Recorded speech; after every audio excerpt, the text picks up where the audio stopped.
मीरपुर नाम के शहर में तेजस अपनी पत्नी नीरू के साथ रहता था। पति पत्नी दोनों ही नौकरी करते थे।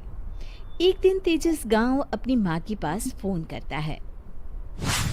हेलो, प्रणाम माँ। जीते रहो माँ, तुम दादी बनने वाली हो हैं? अरे वाह, ठीक है बेटा, मैं कल ही आती हूँ। जब माँ जी शहर पहुंची तो बेटे बहू ने बहुत अच्छे से स्वागत किया। लीजिए माँ जी चाय। अरे गर्मा गर्म पकोड़े ले आओ माँ के लिए। नीरू रसोई में गई और 2 मिनट में ही पकोड़े ले आई। जी ये लीजिए। बहू जादू से बनाए हैं क्या? अभी तो रसोई में गई थी। यम्मी। माँ जी, शीला रसोई में पकोड़े तल रही है, मैं बस लेकर आई। हे भगवान, मेरा धर्म भ्रष्ट कर दिया तूने। अब तो गंगा जल से शुद्धिकरण करना होगा। दूसरे दिन, माँ जी मैंने नाश्ता बना दिया है, ऑफिस जा रही हूँ। पर अभी तो घर का सारा काम पड़ा है। शीला आती ही होगी, झाड़ू पोछा बर्तन कपड़े वो सब कर लेगी। हमारे जमाने में घर का सारा काम हम ही करते थे। जी माँ जी, आप बहुत होशियार हैं, मैं घर ऑफिस दोनों नहीं संभाल पाती। तो जरूरत क्या है घर से बाहर जाकर चाकरी करने की? वैसे भी घर का काम खुद करने से घर में बरकत आती है, समझी? पर माँ जी। पर वर कुछ नहीं, इस महीने की पगार मिले फिर ऑफिस बंद। हाँ। रात को नीरू तेजस से कहती है, सुनिए जी, माँ जी बोल रही थी कि मैं नौकरी छोड़ दूं। वैसे ठीक ही तो है, अभी तुम्हें आराम की जरूरत है। फिर भी आराम कहाँ, शीला को छुड़ाने के लिए बोल रही थी। तो अब 24 घंटे में इतना काम तो कर ही सकती हो। पर जॉब पसंद है मुझे, घर पर मन नहीं लगेगा। अगले दिन जब दोनों ऑफिस के लिए निकल रहे थे, मेरी तो कोई कीमत ही नहीं है इस घर में। माँ जी, आजकल महंगाई बहुत है, रहन सहन भी बदल गया है, दोनों नौकरी करते हैं तभी ठीक रहता है। अच्छा, तू कहना क्या चाहती है? मेरा बेटा तुझे बिठा के खिला नहीं सकता? तू ही इस घर का खर्च चला रही है, हैं? नहीं माँ जी, मेरा वो मतलब नहीं था।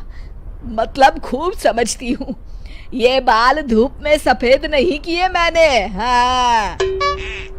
अब तो ये रोज का काम हो गया था। तेजस भी रोज की झिकझिक से परेशान हो गया था। एक दिन उसने कहा, नीरू, वैसे भी तुम्हें मैटरनिटी लीव मिलने वाली है, तो अभी से ही छुट्टी ले लो। पर क्या, मेरी सैलरी अच्छी खासी है। आखिर नीरू ने रिजाइन कर दिया। जब बच्चा हुआ तो घर में सब बहुत खुश हुए। कुछ दिनों बाद तेजस फाइल देख रहा था। क्या हुआ तेजस, कुछ परेशान लग रहे हो? हाँ, वो हमारी जितनी सेविंग्स थी वो तो हॉस्पिटल में और छठी के फंक्शन में खत्म हो गई है नीरू। और अभी वैसे मंदी चल रही है तो मैं बोल रही थी कल मुन्ना को हेपेटाइटिस का टीका लगवाना है। नीरू, क्या पोस्टपोन नहीं कर सकते? नहीं जी, बिल्कुल नहीं। अब तेजस को समझ में आ रहा था कि उससे गलती हुई है। पैसों की कमी का असर घर के माहौल पर भी पड़ रहा था। अगले दिन, बेटा मेरा चश्मा और ये दवाइयाँ ले आना, पर्चा देते हुए माँ जी ने कहा। जी। तेजस, मुन्ना के लिए दूध का डिब्बा और डायपर भी ले आना, और ये किराने के सामान की लिस्ट है, इसे भी लाना है।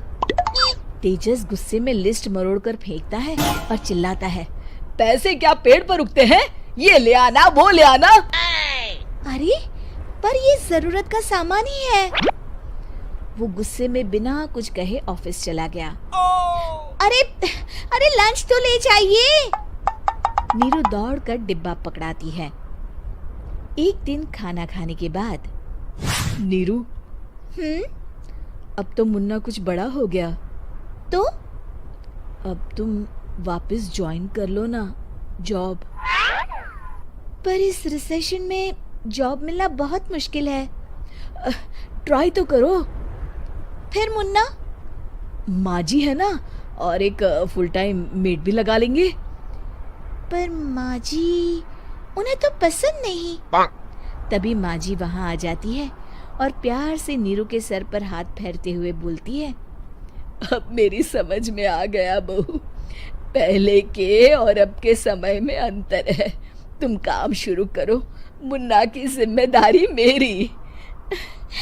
मेरी प्यारी माँ जी। ये कहकर नीरू उनके गले लग गई। शिक्षा, परिवर्तन संसार का नियम है, हमें भी समय के साथ चलना चाहिए।